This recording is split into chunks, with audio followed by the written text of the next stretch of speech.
It's time to take our country back. Yeah. Our economic and political system has stopped working for working people, and today we say our economy was built by us, our democracy belongs to us, we have the right to an economic and political system that serves us. Not the bankers, not the hedge fund managers, not the top 1% of the top 1%, but us. There is something fundamentally wrong.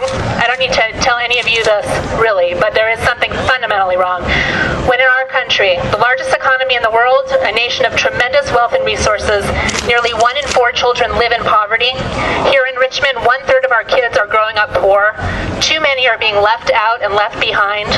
And you know, it's no longer just the poor who experience chronic economic insecurity.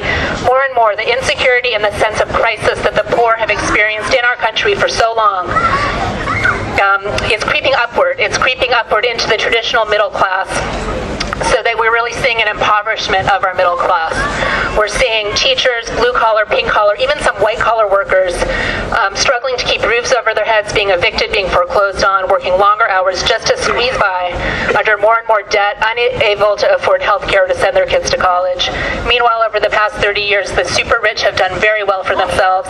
Corporate managers make hundreds of times more than typical workers, but often pay lower tax rates than their secretaries do. Something is fundamentally wrong with this picture. It is time for us to unite to build a people's economy, to build a more democratic economy, an economy for the rest of us. And yes, another economy is possible. Another world is possible if we stand together, united, and build an inclusive, multiracial movement to broaden economic opportunity, to build a fundamentally more just economy and world. And as part of that new world, we will declare no more to spending almost a quarter of our budget on defense. We'll say no to spending trillions of dollars on senseless and unjust wars and occupations throughout the world. We spent $3 trillion on the Iraq War, all of it borrowed. They're saying that we have to abolish Medicare and fundamentally change Social Security to solve the nation's budget deficit. We have to abolish our military-industrial complex.